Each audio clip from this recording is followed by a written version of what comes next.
a baby goes missing. Parents cry in front of the cameras, an entire community mobilizes. The police are racing against time. But nothing is as simple as it seems. Contradictions, secrets, and unexpected revelations transform the investigation. What began as a cry for help would become one of California's most shocking cases. On August 14th, a news story made headlines on California news channels. A couple appeared on camera, desperately pleading for help. Their son, a baby of just 7 months, had allegedly been taken by strangers in a parking lot. The footage showed Emmanuel Haro with a visible bruise on her face, describing an alleged assault. Beside her, her father, Jake Haro, reinforced the plea. He begged for the return of Emmanuel, the son he claimed had been ripped from his arms. The news was immediately reported and resonated with various media outlets. Local authorities, pressured by public outcry, organized an intense search. Police teams, volunteers, and community organizations rallied around the case, believing it to be yet another tragic case of child abduction. The initial narrative was simple. A mother surprised by an attacker, a baby stolen without a trace, and a family begging for his return. Emmanuel Haro was only 7 months old. He was a baby still in the early stages of life, completely dependent on his parents' care. At this age, he couldn't walk or talk and required constant attention. Small everyday details like changing diapers, giving him a bottle, and soothing him when he cried were part of his routine. Family and neighbors described him as a fragile but cheerful child who often smiled when he received attention. Emmanuel's parents were Jake and Emmanuel Haro. They lived in California, living a routine that, to outsiders, seemed ordinary. Rebecca, youthful and always presented as a devoted mother, spent most of her time with the baby. Jake, the father, had a different background. He had faced prior legal troubles in another relationship, but this was not public knowledge when Emmanuel was born. The couple's relationship was marked by financial and personal difficulties. They weren't known for having a large circle of friends or strong community support. They lived a low-key life, almost always focused on their daily routines at home. To their neighbors, they appeared as just another young family trying to care for a young child, without showing much sign of major problems. The birth of Emmanuel represented, in theory, a new beginning for both of them. The baby became the central figure in the couple's lives. Rebecca spoke proudly about her son, while Jake tried to assume the role of a present father. But at the same time, there were signs of tension. Small arguments, mood swings, and behaviors that deviated from normal would eventually gain prominence when the facts came to light. Inside the home, the baby lived in an environment that, in theory, should have offered safety and protection. However, Emmanuel grew up in a setting characterized by emotional instability and potential conflict between his parents. This situation, initially hidden from society, would later be revealed by the investigation, showing that the image of a united family did not fully reflect reality. Before the tragedy, there was no public indication that Emmanuel was at risk. The case gained widespread attention precisely because, in the community's view, he was an ordinary baby, born into a low-profile family, who suddenly became the target of a kidnapping narrative. This initial perception reinforced public outcry and heightened the sense of urgency. Emmanuel's story simply demonstrates the vulnerability of a child at this stage of life. A baby cannot defend himself, cannot ask for help, and is entirely dependent on the choices and actions of the adults around him. It is precisely this fragile condition that made the disappearance so alarming and drew all attention to the Haro family, their stories, and their actions. In Emmanuel Haro's version of events, Emmanuel's disappearance happened quickly and unexpectedly. According to her, she was in a parking lot in Yucaipa, California, when she decided to take the baby out of his car seat. While adjusting his diaper, she was startled by a voice saying, "Hello." At that moment, she claimed to have been attacked by an unknown person, and Emmanuel was then taken away without her being able to react. Shortly thereafter, the couple's narrative was reinforced in front of television cameras. Rebecca appeared with a bruise on her face and tearfully recounted the attack. Beside her, Jake, the father, completed the plea, asking for his son's return. Images broadcast on local channels showed the couple united in grief, reinforcing the idea that this was a sudden and brutal crime. The emotional plea seemed genuine and initially convinced much of the community and the press. The commotion was immediate. Volunteers offered to help with the search, while authorities intensified their investigation. The news circulated nationally, transforming the alleged kidnapping into a case of public interest. Non-governmental organizations focused on children's rights spoke out, asking for information that could lead to Emmanuel's whereabouts. The baby's name spread quickly, and his photo began circulating on social media, websites, and news programs. Despite the mobilization, several points caught the investigators' attention. First, Rebecca's account didn't seem entirely consistent. The attacker's description was vague, lacking enough detail to form a composite picture. There were also no eyewitnesses to confirm the scene described. In a public place, it was expected someone would have seen strange movements, but that didn't happen. Another aspect raised was the lack of security camera footage. The area Rebecca indicated had nearby surveillance systems, but no video was found showing the scene of the assault or the presence of a kidnapper. This gap began to generate distrust among the investigating officers. Even with these inconsistencies, the initial narrative gained traction due to public exposure. The couple repeated the story in interviews, always reinforcing their demand for the baby's return. With each appearance, the mother maintained the same storyline: the sudden attack, the inability to fight back, and Emmanuel's sudden disappearance. To the public, it seemed like yet another heartbreaking case of child abduction. The scenario was reminiscent of other reported disappearances in the United States, in which young children were taken without explanation. This parallel helped maintain the story's credibility during its early days. The press treated the case as a race against time, releasing phone numbers and encouraging the community to provide information. What wasn't clear, however, was that authorities were already working silently to verify every detail of the account. Police officers began analyzing the couple's cell phones, cross-referencing times, movements, and communications. The goal was to understand whether the parents were, in fact, at the location and time they said the crime occurred. The first internal contradictions began to emerge. Small errors in chronology, flaws in the explanation of what happened before and after the alleged attack, and even changes in the tone of the interviews caught the attention of researchers.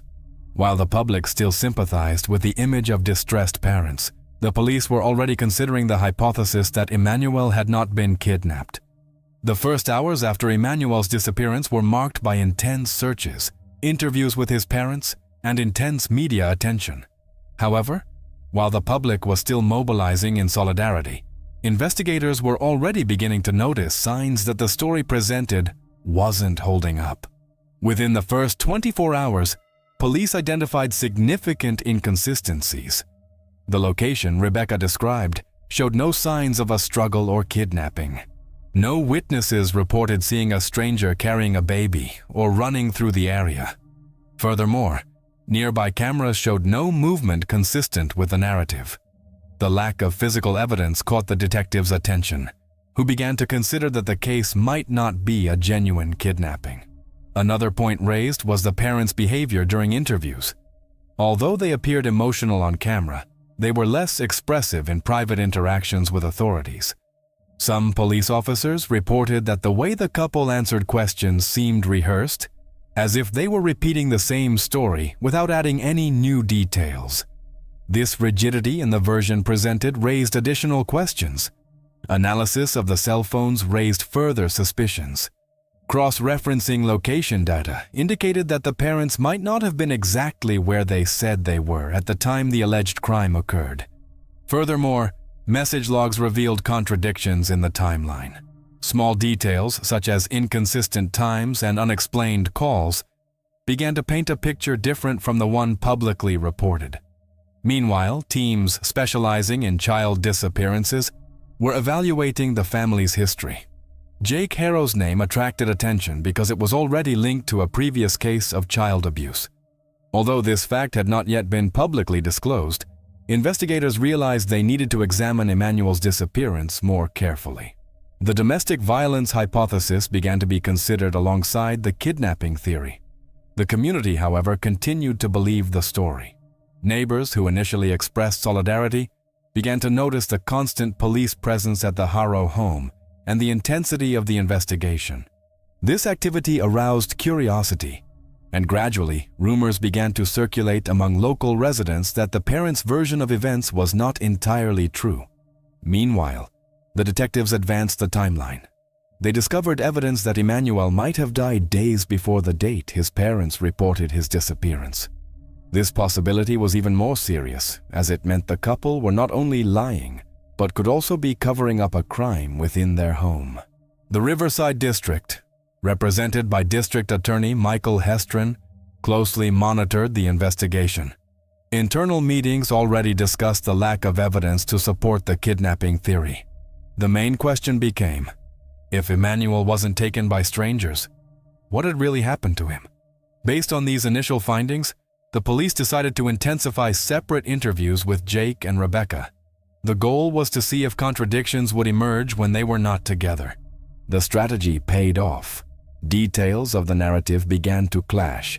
Small time differences and inconsistent statements reinforced the idea that something was being hidden. These inconsistencies completely changed the course of the investigation. The case, which began as a dramatic kidnapping broadcast on national television, turned into an investigation focused on the family itself. The 7-month-old baby, previously seen as the victim of an unknown assailant, was now the center of suspicion against the parents themselves. As the days wore on, the parents' version of Emmanuel's alleged kidnapping no longer convinced either the investigators or the prosecution. The contradictions in the account, the lack of external evidence, and Jake Haro's troubled history increasingly supported the idea that something was hidden. It was in this context that a decisive turning point emerged: the prison confession. According to information released by an organization following the case, Jake Haro had spoken about his son's death while incarcerated. The important detail is that this revelation did not occur in a formal interview with police officers, but rather to a so-called Perkins informant, an undercover agent who shares a cell or other space with the person under investigation to record any conversations. This practice is legally permitted under specific circumstances and has been used in several cases in the United States. According to the report, Jake admitted that Emmanuel had not been kidnapped, but rather that he had died as a result of abuse. The confession didn't contain all the details, but it confirmed what the prosecution already suspected. The death had occurred days before the missing person was reported and was linked to repeated abuse. The Riverside District, through developer Michael Hestron, publicly stated that the baby was the victim of continuous abuse and that he succumbed to his injuries. This information changed the direction of the investigation. While the case had previously been treated as a disappearance, there was now concrete evidence of a homicide committed inside the home. Investigators, who already had doubts about the scene described by Rebecca, began to work on gathering evidence to support the domestic violence theory. Besides the confession, other elements began to add up. Preliminary examinations of household items revealed signs consistent with assault. There were also previous medical records indicating that Emmanuel had already shown signs of possible abuse, such as bruises and marks unexplained by his parents. These clues reinforced the idea that this was not a single incident, but rather a pattern of violence. Another point analyzed was Rebecca's demeanor. While Jake, in pre-trial detention, demonstrated some level of cooperation with investigators by accompanying searches in specific areas, Rebecca maintained her initial version.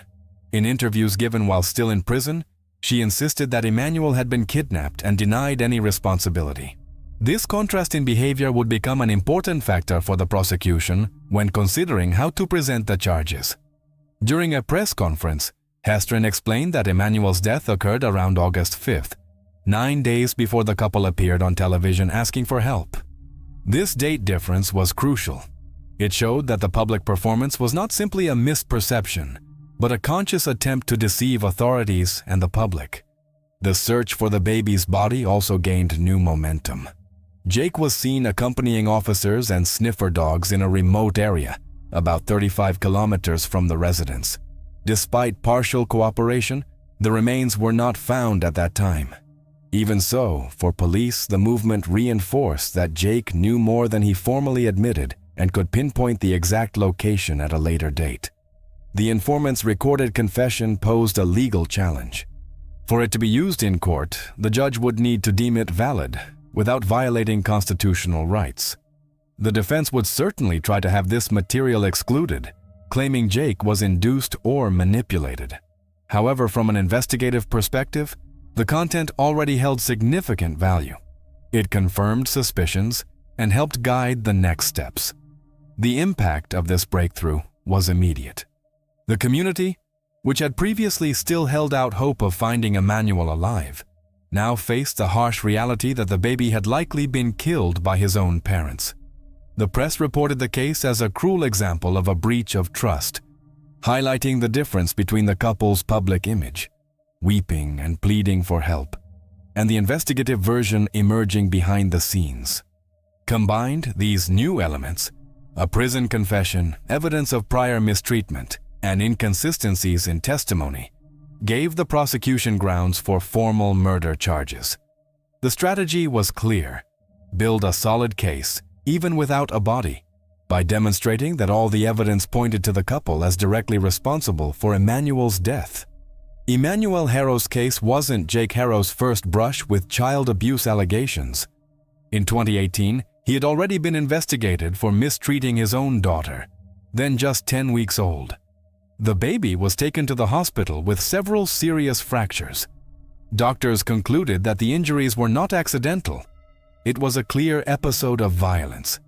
In that case, the prosecution pushed for a firm sentence, arguing that Jake should be jailed. The goal was to prevent him from having further opportunities to interact with unsupervised children. But the decision at the time was different. The judge overseeing the case, serving as a temporary judge in Riverside County, decided to give Jake an alternative sentence: probation and approximately 180 days of community service. In practice, he didn't spend a single day in jail. The outcome of this decision was tragic. Jake's daughter survived, but the consequences were permanent. Today, at 7 years old, the girl is bedridden, unable to speak or walk, and relies on constant care. This outcome became a focal point of public debate when Emmanuel's death came to light. For prosecutor Michael Hestron, the 2018 decision was a serious mistake. In his words, if Jake had received a harsher sentence, Emmanuel might still be alive. This episode made it clear that Jake's violent behavior was not new. On the contrary, it was part of a pattern. 2 young children in his care suffered extreme consequences: a girl with irreversible injuries and a 7-month-old baby who, according to the investigation, succumbed to the abuse. The connection between the cases reinforced the argument that this was not an accident or a momentary lapse, but rather a pattern of repeated behavior over the years. In the United States, a history of violence can be used in trials when it demonstrates a pattern of behavior.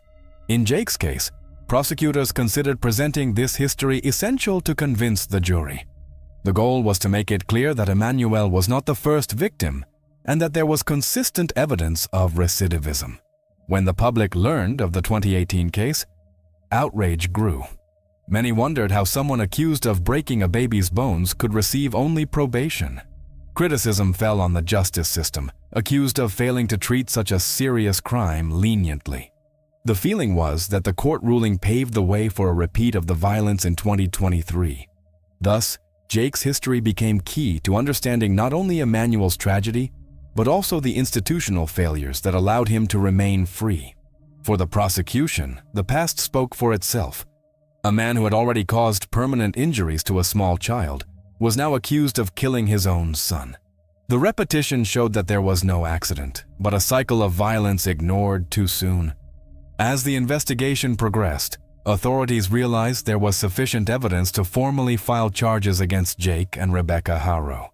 The couple went from being seen simply as grieving parents after a kidnapping to being charged with murder. The Riverside County Prosecutor's Office officially filed charges for the murder of baby Emmanuel, along with the crime of false reporting to the police. In court, the scene was very different from the one portrayed on television days earlier. Jake and Rebecca appeared before the judge in silence. They didn't cry, showed no emotion, and didn't answer questions about their version of events. The hearing was brief, simply to file the formal charges and set a date for a new hearing. The reading of the indictment revealed stark details. According to the prosecution, Emmanuel had been dead since August 5th, almost 10 days before the couple claimed the baby had been kidnapped.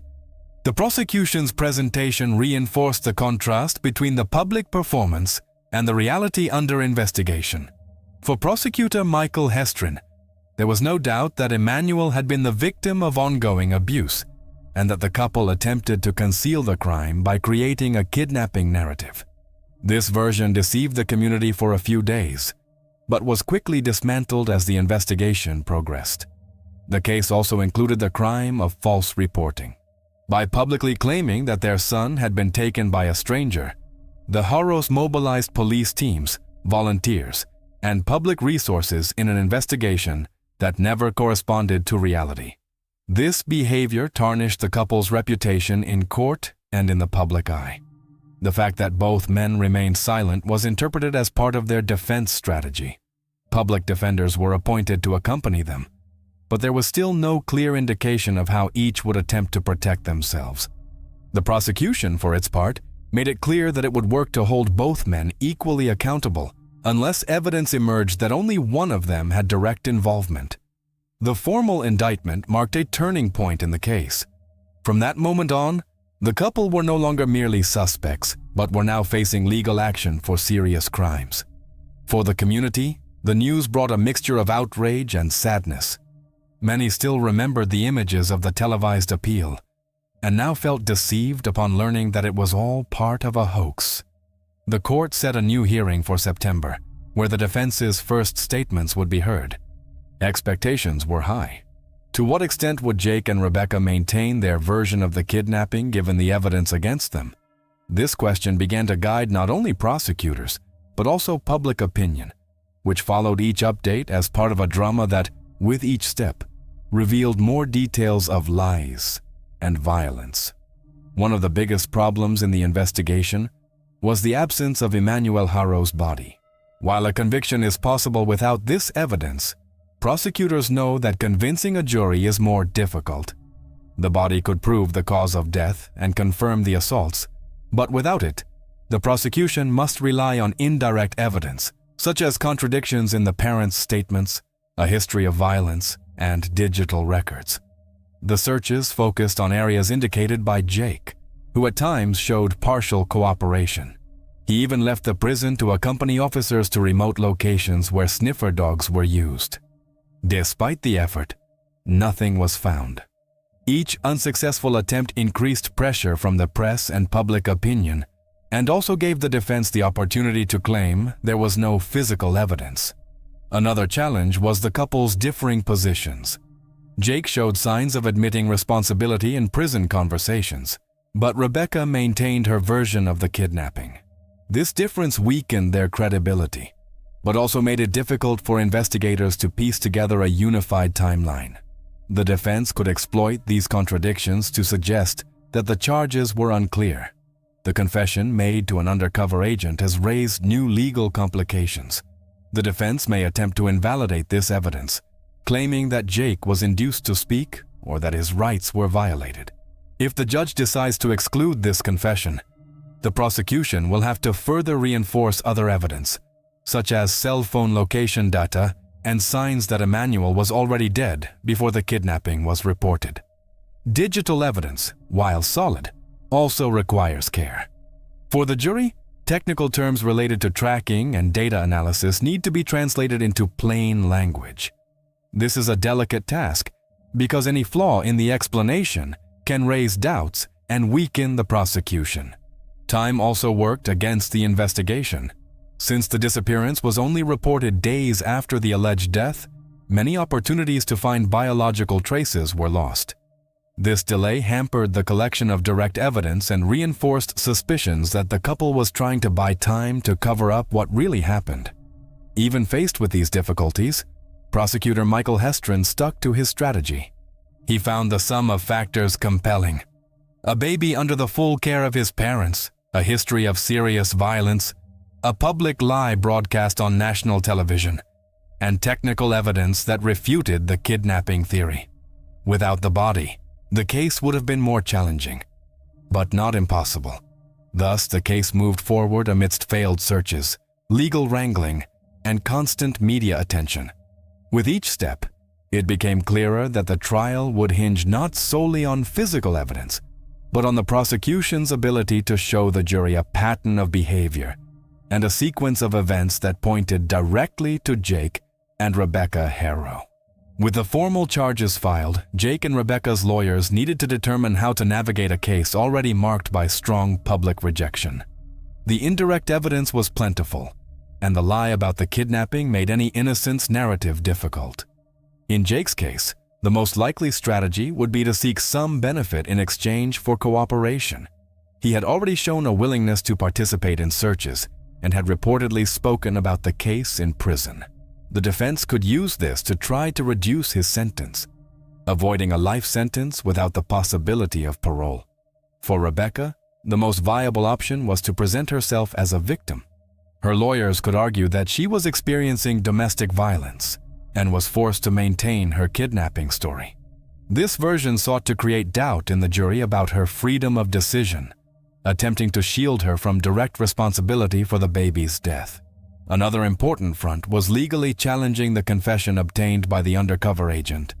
If the defense were able to invalidate this evidence, the prosecution would have to reinforce other evidence, such as cell phone records and contradictions in the statements. Furthermore, there was the possibility of requesting separate trials. This would allow each defense to present its own version, without one defendant prejudicing the other. Even so, their chances were limited. The couple had appeared on television asking for help for a non-existent kidnapping, and this fabrication weighed heavily against them. The jury would have found it hard to believe that innocent parents would fabricate such a story. Thus, the defense wasn't seeking a full acquittal, but rather a mitigation of damages. For Jake, admitting some guilt could mean a lesser sentence.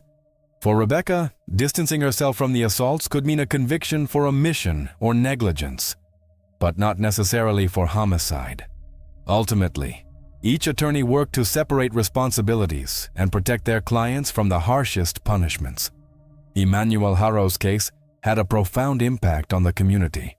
Initially, neighbors and volunteers believed the kidnapping had taken place and mobilized to help. When they discovered the story was false, the reaction was one of outrage. Many felt their efforts and feelings had been manipulated by the couple.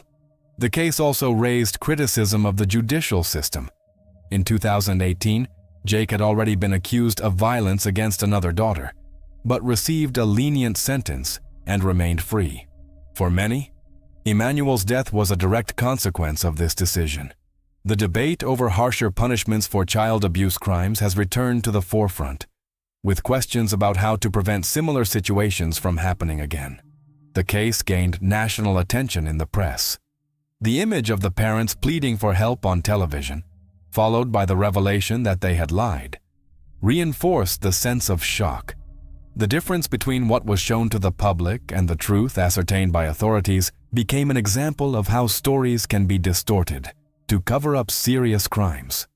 A 7-month-old baby, helpless and dependent, who could not count on the protection of his own parents.